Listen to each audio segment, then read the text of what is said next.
जो grouping of capacitors in series and parallel the concept ਹੈ ਇਹਦੀ ਪਹਿਚਾਨ ਤੁਸੀਂ ਐਜ਼ ਅ ਸਟੂਡੈਂਟ ਜਦੋਂ ਕਿਸੇ ਸਰਕਟ ਦਾ ਐਨਾਲਿਸਿਸ ਕਰਨਾ ਤਾਂ ਕਿਸ ਤਰ੍ਹਾਂ ਕਰਨੀ ਹੈ ਕਿ ਕਿਹੜੇ ਕੈਪੈਸਿਟਰਸ ਦਾ ਗਰੁੱਪ ਸੀਰੀਜ਼ 'ਚ ਹੈ ਕਿਹੜਾ ਪੈਰਲਲ 'ਚ ਹੈ ਤਾਂ ਉਹਦੇ ਲਈ ਬੇਟਾ ਮੈਂ ਤੁਹਾਨੂੰ ਸਟਾਰਟਿੰਗ ਦੇ ਵਿੱਚ ਆਪਾਂ ਇੱਕ ਸਰਕਟ ਡਰਾ ਕਰਦੇ ਹਾਂ ਸੇ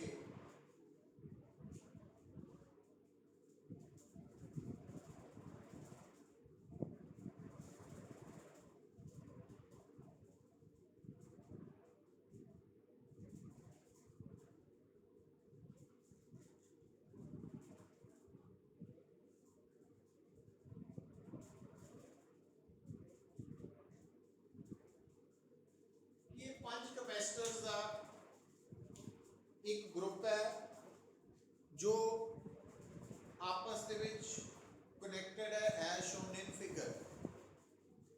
हम इस सर्किट का एनालिसिस बेटा ध्यान दियो तुसी कितना करना कि क्योंकि नॉर्मली जो साडे सामने ग्रुपिंग ऑफ कैपेसिटर्स आएगी ना तो वो मिक्सड ग्रुपिंग होएगी। मिक्सड ग्रुपिंग का मतलब है कि वो कुछ पोर्शन सीरीज है कुछ पैरेलल है एंड सो तो वो अकॉर्डिंगली असी एक्ट करना। हुण जिस तरह थानू ये जिहड़ा सर्किट है नज़र आ रहा तो ए तो लैके बी तक तुसी 5 कैपेसिटर्स देख रहे हैं और थानू बोलिया जाता find the equivalent capacitance between A and B. हुण बेटा नोट की करना तुसी जेड़े दो पॉइंट्स दे विच तुसी इक्विवेलेंट कैपेसिटेंस फाइंड आउट करनी है जिस तरह की इस एग्जांपल च है बिटवीन ए एंड बी तां तुसी इन्हां पॉइंट्स ए और बी जेड़े दो पॉइंट्स है ना आ जेड़े ए और बी दो पॉइंट्स है इन्हां विचों एक नूं मान लेना इनिशियल पॉइंट और एक नूं मान लेना फाइनल पॉइंट। और उस तो बाद बेटा तुसी इनिशियल पॉइंट ए तो फाइनल पॉइंट बी की तरफ शिफ्ट करना through the circuit. For example देखो बेटा और इस केस जो मैं इनिशियल पॉइंट ए तो फाइनल पॉइंट बी की तरफ शिफ्ट कर रहा तो आ सिंगल पाथ है बेटा सिंगल पाथ और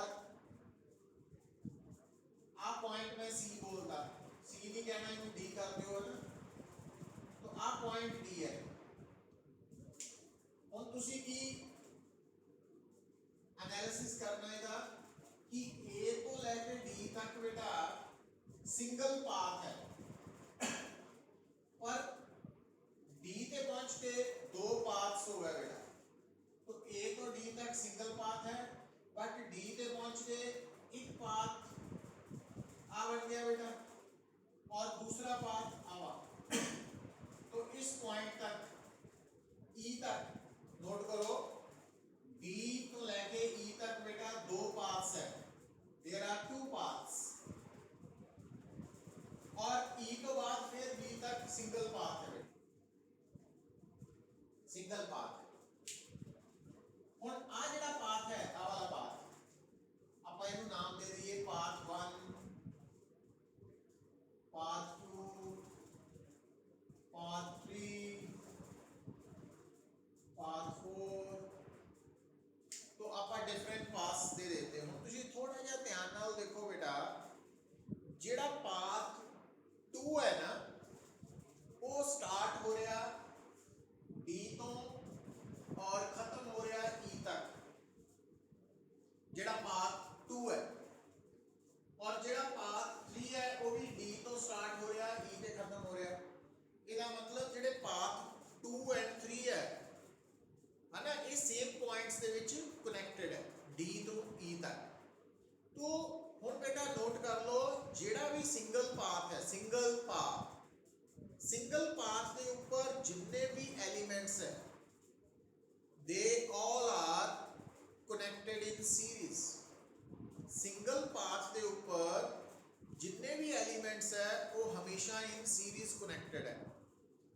मतलब ਜਿਹੜਾ ਪਾਥ ਨੰਬਰ 2 ਹੈ ਬੇਟਾ, ਇਹਦੇ ਵਿੱਚ ਜਿਹੜੇ C2 ਐਂਡ C3 ਦੋ ਕਪੈਸਿਟਰਸ ਹੈ, ਇਹ ਇਨ ਸੀਰੀਜ਼ ਕਨੈਕਟਡ ਹੈ, ਇਨ ਸੀਰੀਜ਼। तो ਹੁਣ ਬੇਟਾ ਇਹਨਾਂ ਦੋਨਾਂ ਦੀ ਆਪਸ ਚ ਗਰੁੱਪਿੰਗ ਕਿਉਂਕਿ ਸੀਰੀਜ਼ ਚ ਹੈ, तो ਉਹਦੇ ਲਈ ਸਾਨੂੰ ਸੀਰੀਜ਼ ਗਰੁੱਪਿੰਗ ਵਾਲਾ ਕਨਸੈਪਟ ਸਮਝ ਹੋਣਾ ਚਾਹੀਦਾ ਕਪੈਸਿਟਰਸ ਦੇ ਲਈ। ਤੁਸੀਂ 10th ਦੇ ਵਿੱਚ ਸੀਰੀਜ਼ ਗਰੁੱਪਿੰਗ ਆਫ ਰੈਜ਼ਿਸਟਰਸ ਦਾ ਪੜਿਆ ਸੀ topic, equivalent resistance RS = R1 + R2। तो ਜਿਹੜਾ ਪਾਥ ਨੰਬਰ 2 ਹੈ ਨਾ ਬੇਟਾ, ਉਹਦੇ ਵਿੱਚ ਦੋ ਕਪੈਸਿਟਰਸ ਸੀਰੀਜ਼ ਚ ਹੈ, तो ਉਹਨਾਂ ਦੋਨਾਂ ਦੀ ਇਕੁਇਵਲੈਂਟ ਕਪੈਸਿਟੈਂਸ ਨਿਕਾਲਣੀ ਹੈ by using series grouping of capacitors ਦਾ ਫਾਰਮੂਲਾ। ਹੁਣ ਬੇਟਾ ਜਿਹੜਾ ਪਾਥ ਨੰਬਰ 2 ਦਾ ਰਿਜ਼ਲਟ ਆਏਗਾ, तो पाथ नंबर 2 ਦਾ ਰਿਜ਼ਲਟ और पाथ नंबर 3 ਇਹ ਆਪਸ ਚ ਇਨ ਪੈਰਲਲ ਹੈ, ਇਹ ਪੈਰਲਲ ਚ। और ਉਸ ਤੋਂ ਬਾਅਦ ਫਿਰ ਬੇਟਾ ਫਾਈਨਲ ਆਪਾਂ ਸਰਕਟ ਨੂੰ ਦੇਖਾਂਗੇ, तो ਉਹਦੇ ਅਕੋਰਡਿੰਗਲੀ ਅਸੀਂ ਰਿਜ਼ਲਟਸ ਆਬਟੇਨ ਕਰਾਂਗੇ। पर ओवरऑल जो मैं डिस्कशन ਤੁਹਾਡੇ ਨਾਲ ਕਰ ਰਿਹਾ ਉਹ ਕੀ ਹੈ ਕਿ ਜਦੋਂ ਵੀ ਤੁਸੀਂ ਕਿਸੇ ਵੀ ਸਰਕਟ ਦਾ ਐਨਾਲਿਸਿਸ ਕਰਨਾ, ਤਾਂ ਉਹਦੇ ਵਿੱਚ ਇਸ ਤਰ੍ਹਾਂ ਬਹੁਤ ਘੱਟ ਹੋਏਗਾ ਕਿ ਪੂਰੇ ਸਰਕਟ ਦੇ ਸਾਰੇ ਹੀ ਕਪੈਸਿਟਰਸ ਸੀਰੀਜ਼ 'ਚ ਹੈ ਜਾਂ ਸਾਰੇ ਹੀ ਕਪੈਸਿਟਰਸ ਪੈਰਲਲ 'ਚ ਹੈ, तो ਮਿਕਸਡ ਗਰੁੱਪਿੰਗ ਹੋਏਗੀ। ਔਰ ਉਹਦੇ 'ਚ ਤੁਹਾਨੂੰ ਪਹਿਚਾਨ ਕਰਨੀ ਪਏਗੀ ਕਿਹੜੇ ਦੋ ਕਪੈਸਿਟਰਸ, ਤਿੰਨ ਕਪੈਸਿਟਰ ਸੀਰੀਜ਼ 'ਚ ਹੈ, ਕਿਹੜਾ ਪੈਰਲਲ 'ਚ ਹੈ ਐਂਡ ਸੋ ਔਨ। तो ਉਹਦੇ ਬਾਰੇ ਆਪਾਂ ਗੱਲ ਸ਼ੁਰੂ ਕਰ ਰਹੇ ਹਾਂ। तो ਸਭ ਤੋਂ ਪਹਿਲਾਂ ਤੁਸੀਂ ਹੈਡਿੰਗ ਲਿਖੋ, grouping of capacitors in series combination ਜਾਂ ਸੀਰੀਜ਼ ਗਰੁੱਪਿੰਗ ਆਫ ਕਪੈਸਿਟਰਸ। तो सीरीज ग्रुपिंग ऑफ कैपेसिटर्स,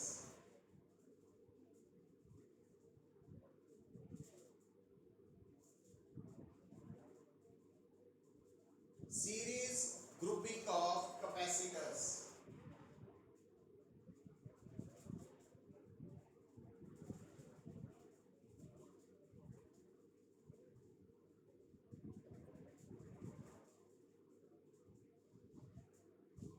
तो सीरीज ग्रुपिंग ऑफ कैपेसिटर्स ਦੇ ਵਿੱਚ ਬੇਟਾ ਸਰਕਟ ਦੇ ਕੋਈ ਵੀ ਦੋ ਪੁਆਇੰਟਸ ਦੇ ਵਿੱਚ ਸਿੰਗਲ ਪਾਥ ਦੇ ਅਲੋਂਗ ਜਿੰਨੇ ਵੀ ਕਪੈਸਿਟਰਸ ਕਨੈਕਟਡ ਹੈ ਸਿੰਗਲ ਪਾਥ ਦੇ ਉੱਪਰ, ਉਹ ਸੀਰੀਜ਼ ਦੇ ਵਿੱਚ ਹੈ, ਇਨ ਸੀਰੀਜ਼ ਹੈ।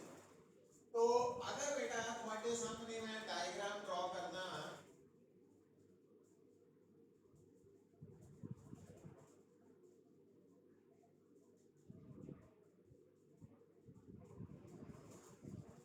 ਤਾਂ ਤੁਸੀਂ ਨੋਟ ਕਰ ਰਹੇ ਹਾਂ ਕਿ ਇਸ ਸਰਕਟ 'ਚ ਬੇਟਾ from point A to B ਤੁਹਾਨੂੰ ਸਿੰਗਲ ਪਾਥ ਨਜ਼ਰ ਆ ਰਿਹਾ, और इस सिंगल पाथ के ऊपर देयर आर 3 कैपेसिटर्स, तो they all are connected in series. ये तीनों कैपेसिटर्स सीरीज च है बेटा। और सीरीज ग्रुपिंग दे विच की होएगा, नोट करना A तो लेके B तक जो 3 कैपेसिटर्स है वो सिंगल पाथ के ऊपर होने करके इन सीरीज है।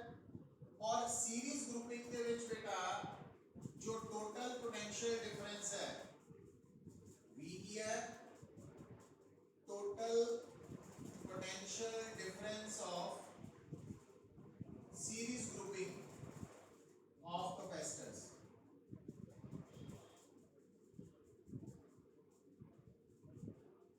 और बेटा Q भी है, total charge of series grouping of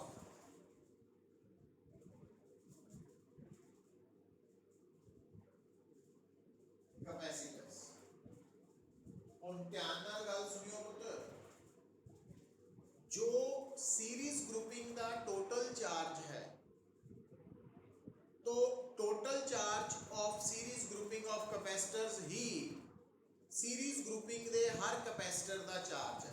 मतलब अगर आप कहते हैं कि Q सीरीज ग्रुपिंग का टोटल चार्ज है, तो Q ही हर कैपेसिटर पे चार्ज होएगा सीरीज कॉम्बिनेशन पे। तो सीरीज कॉम्बिनेशन ऑफ ਕਪੈਸਿਟਰਸ ਦੇ ਵਿੱਚ ਬੇਟਾ ਹਰ ਕਪੈਸਿਟਰ ਦਾ ਚਾਰਜ ਸੇਮ ਹੋਏਗਾ ਔਰ यही charge total charge in series combination भी बोलिया जाएगा। तो ये पॉइंट नोट कर लेना। दूसरी गल सीरीज कॉम्बिनेशन दे विच बेटा जिन्ने भी कैपेसिटर्स है हर एक दा चार्ज तो सेम है पर हर कैपेसिटर दे अक्रॉस पोटेंशियल डिफरेंस डिफरेंट होएगा। तो कितना देखो और आ जिहड़ा कैपेसिटर है बेटा ਇਹਦਾ पोटेंशियल डिफरेंस है V1 ਇਹਦਾ है V2 और ਇਹਦਾ बेटा है V3। पर एक गल बड़ी क्लियर है सीरीज ग्रुपिंग ऑफ कैपेसिटर्स ਦੇ ਕੇਸ ਚ बेटा ਜਿੱਦਾਂ कि ਤੁਹਾਨੂੰ डायग्राम ਚ नजर आ रहा A ਤੋਂ ਲੈ ਕੇ B तक सिंगल पाथ ਦੇ ਉੱਪਰ जिन्ने भी कैपेसिटर्स है वो सीरीज ਚ और A तो लैके B तक सीरीज कॉम्बिनेशन दा टोटल पोटेंशियल डिफरेंस V है। सीरीज कॉम्बिनेशन च हर कैपेसिटर दा पोटेंशियल डिफरेंस आपां नोट किया होया डायग्राम च। फर्स्ट कैपेसिटर दा पोटेंशियल डिफरेंस V1 है, सेकंड दा V2 है, थर्ड दा V3 है। तो एक गल होर याद रखो जिद्दां तुसीं ये याद रखिया कि सीरीज कॉम्बिनेशन ऑफ कैपेसिटर्स दे विच हर कैपेसिटर दा चार्ज Q है बराबर और Q he total charge in series combination of capacitors है। उसी तरह तुसी याद रखना कि सीरीज कॉम्बिनेशन ऑफ कैपेसिटर्स का जिहड़ा टोटल पोटेंशियल डिफरेंस है V वो किहदे बराबर होएगा फर्स्ट कैपेसिटर दे पोटेंशियल डिफरेंस प्लस सेकंड दे पोटेंशियल डिफरेंस प्लस थर्ड दे पोटेंशियल डिफरेंस के बराबर एंड सो ऑन। मतलब सीरीज कॉम्बिनेशन ऑफ कैपेसिटर्स दे विच जो total potential difference of series combination है वो हर इंडिविजुअल कैपेसिटर्स दे पोटेंशियल डिफरेंस दे सम दे बराबर आएगा। जिन्ने भी कैपेसिटर सीरीज कॉम्बिनेशन च होंगे उन्ने पोटेंशियल डिफरेंसेस दा sum total potential difference in series combination बनेगा। और बेटा आ स्टेप हो गया। इस डायग्राम को देखो फर्स्ट कैपेसिटर का चार्ज Q है, कैपेसिटेंस C1 है, पोटेंशियल डिफरेंस V1 है। तो ਤੁਹਾਨੂੰ याद आना चाहिए किसी भी कैपेसिटर का चार्ज Q की ਹੁੰਦਾ CV। CV मतलब उस कैपेसिटर की कैपेसिटेंस इनटू उस कैपेसिटर का पोटेंशियल डिफरेंस। तो ਇਹਦੇ अकॉर्डिंगली Q फर्स्ट कैपेसिटर ਲਈ Q C1 V1 है तो V1 की वैल्यू आ गई Q/C1। सेकंड कैपेसिटर ਲਈ बेटा Q C2 V2 है तो V2 की वैल्यू हो गई Q/C2। थर्ड कैपेसिटर ਦੇ ਲਈ Q C3 V3 है तो V3 की वैल्यू हो गई Q/C3। तो आ सारी वैल्यूज ਆਪਾਂ ਇੱਥੇ ਸਬਸਟੀट्यूट कर देनी है। तो V would be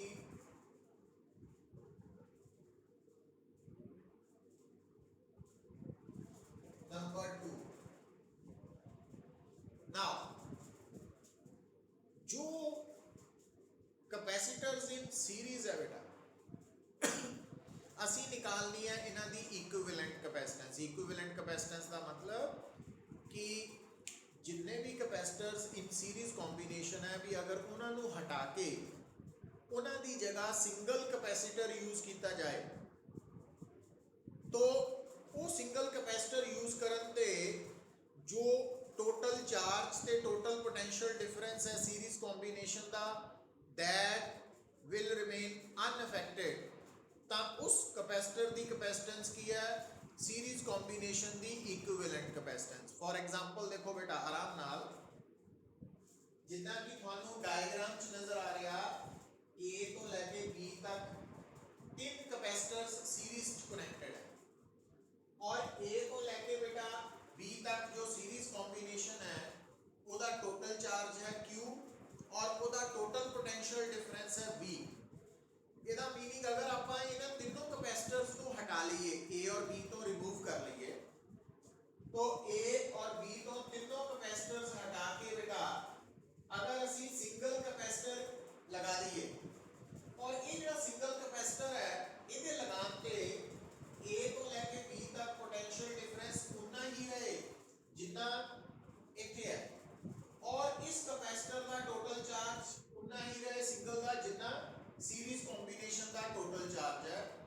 ਅਸੀਂ ਬੋਲਾਂਗੇ ਕਿ ਇਹ ਸਿੰਗਲ ਕਪੈਸਿਟਰ ਦੀ ਕਪੈਸਿਟੈਂਸ इस सीरीज कॉम्बिनेशन ਦੇ इक्विवेलेंट है, बराबर है।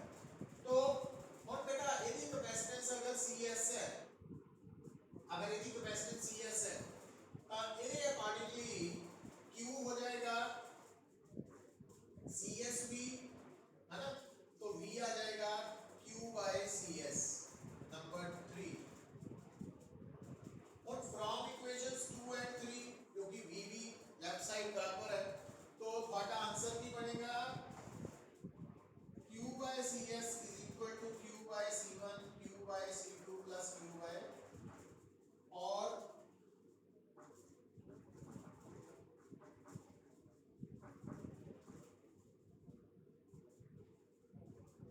तो जो डेरिवेशन का रिजल्ट आया कि सीरीज कॉम्बिनेशन ऑफ कैपेसिटर्स दी इक्विवेलेंट कैपेसिटेंस CS कितना निकालनी है 1/CS is equal to 1/C1 plus 1/C2 plus 1/C3 और ये फार्मूला किहदे नाल रिजेंबल कर रहा बेटा जिहड़ा तुसी पैरेलल ग्रुपिंग ऑफ रजिस्टर्स दी रिजल्ट कटदे हैं ना 1/RP is equal to 1/R1 plus 1/R2 plus 1/R3 ਉਹਦੇ बराबर आ गया। तो याद रखना कि कैपेसिटर्स दे विच सीरीज दी इक्विवेलेंट कैपेसिटेंस निकालने का formula 1/CS is equal to 1/C1 plus 1/C2 plus 1/C3 है, तो इनू भूलना नहीं है। तो इत्थे तक गल समझ लगी है बेटा? लक्ष्य यथार्थ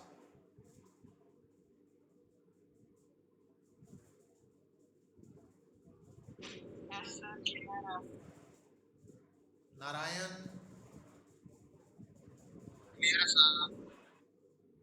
Samreet Harman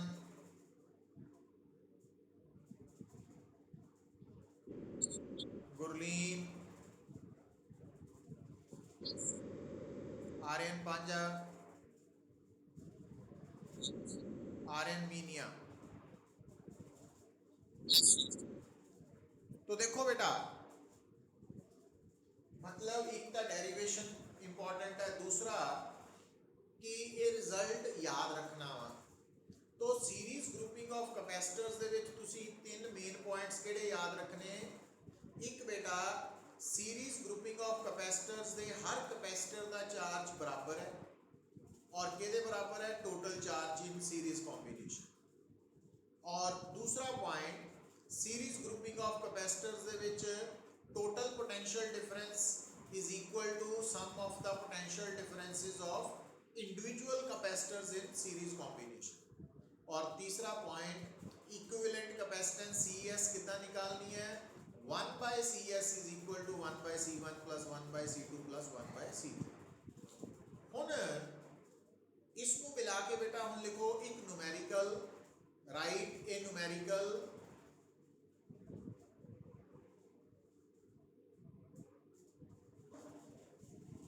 three capacitors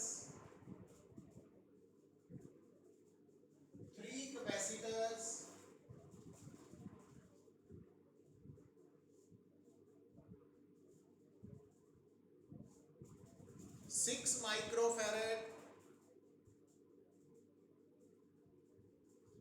12 microfarad and 24 microfarad। 6 microfarad 12 microfarad and 24 microfarad are connected in series।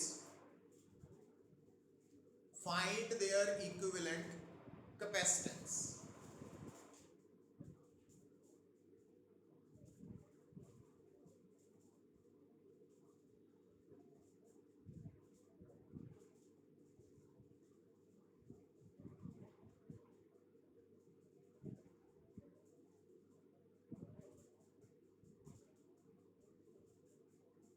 तो बेटा फार्मूला तुसी 1/CS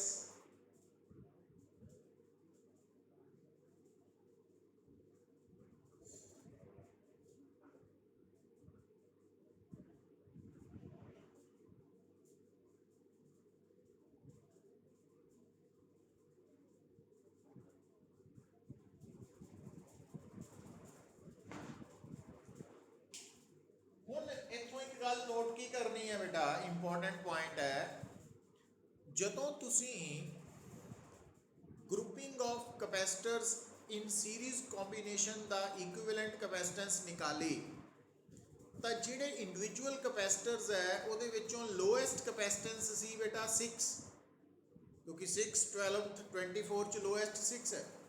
पर सीरीज कॉम्बीनेशन का जो रिजल्ट सी एस आया वो 6 माइक्रोफैरड तो भी लैस दैन है 24/7।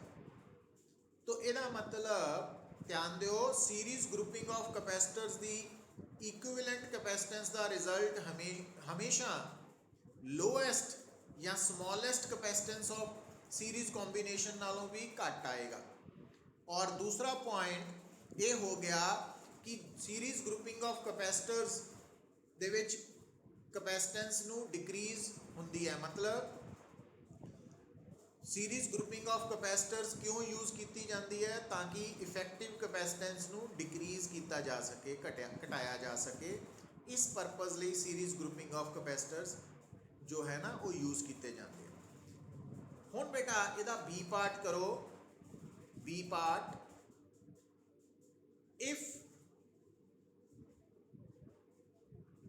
चार्ज ऑन, इहदा बी पार्ट इसे न्यूमेरिकल का B part, if charge on 12 microfarad capacitor is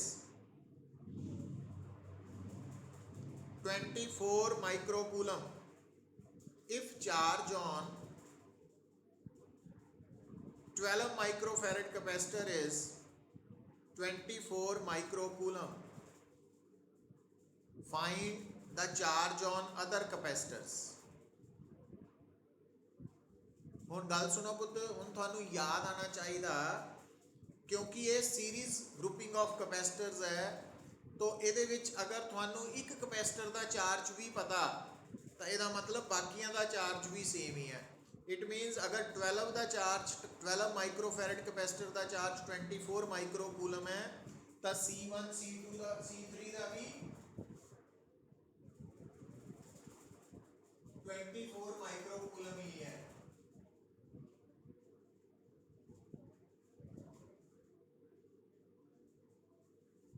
फिर बेटा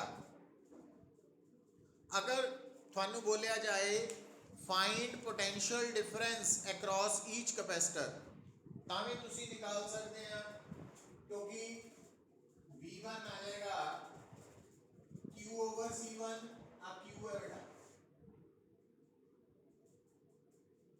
V2 आ जाएगा Q/C2 और V3 आ जाएगा Q/C3 और टोटल पोटेंशियल डिफरेंस आ जाएगा।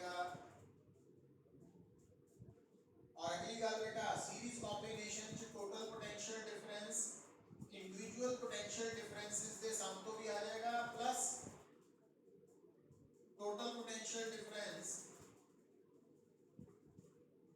टोटल चार्ज ओवर CS तो भी आ जाएगा।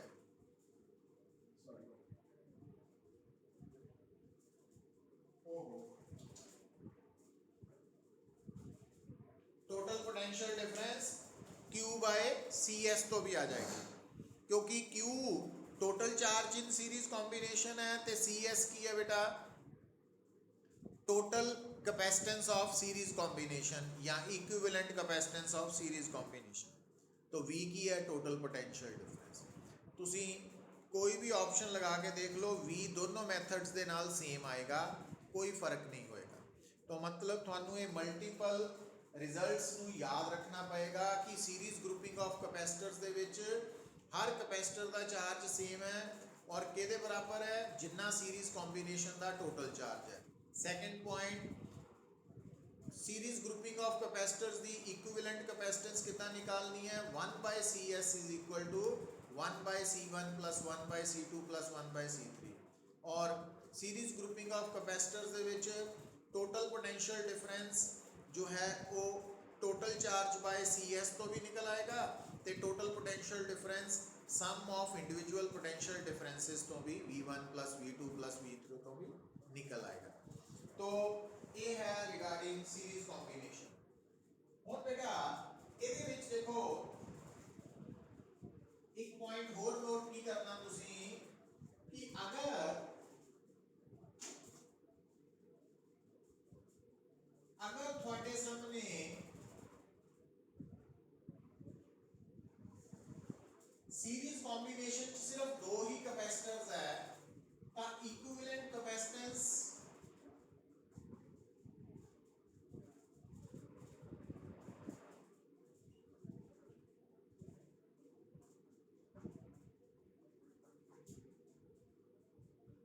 ਫਾਰਮੂਲਾ ਤੋਂ ਵੀ ਡਾਇਰੈਕਟ ਕੱਢ ਸਕਦੇ ਹਾਂ। बस ख्याल की रखना बेटा तुसी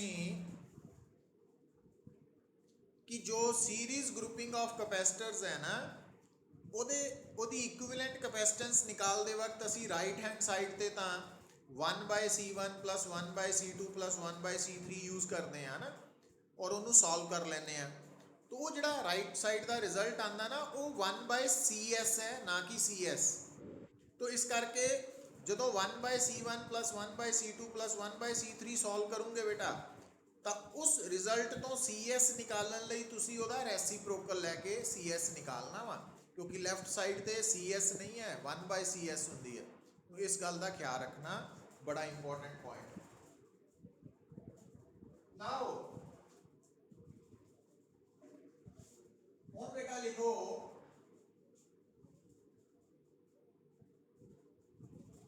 ग्रुपिंग ऑफ कैपेसिटर्स या पैरेलल ग्रुपिंग ऑफ कैपेसिटर्स।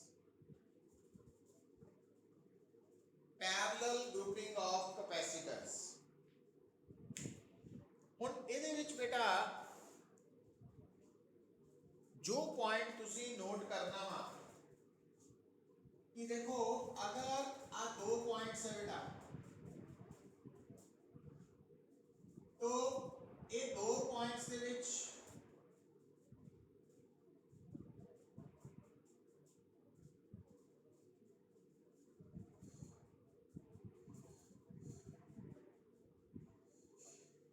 ਤੁਸੀਂ ਕੀ ਦੇਖ ਰਹੇ ਆ ਇਹਨਾਂ ਦੋ ਪੁਆਇੰਟਸ A और B ਦੇ ਵਿੱਚ there are three different paths। ਆ ਤਿੰਨ ਰਸਤੇ ਹੈ ਜਿਹੜੇ A और B ਦੇ ਵਿੱਚ ਕਨੈਕਟਡ ਹੈ। मतलब आ ਜਿਹੜੇ ਤਿੰਨ ਪਾਥਸ ਹੈ ਇਹਨਾਂ ਦਾ ਲੈਫਟ ਸਾਈਡ A ਨਾਲ ਕਨੈਕਟਡ ਹੈ ਰਾਈਟ ਸਾਈਡ B ਨਾਲ ਕਾਮਨ ਹੈ।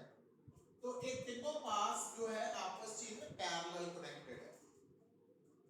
तो ਆਪਾਂ parallel grouping of capacitors the result discuss ਕਰਨ ਜਾ ਰਹੇ ਹਾਂ ਹਨਾ। ਹੁਣ ਬੇਟਾ ਇਹਦੇ ਵਿੱਚ ਅਸੀਂ ਤਿੰਨ कैपेसिटर्स इन पैरेलल ਸਿਲੈਕਟ ਕੀਤੇ ਆ। ਦੋ ਵੀ ਹੋ ਸਕਦੇ ਆ ਚਾਰ ਵੀ ਹੋ ਸਕਦੇ ਆ।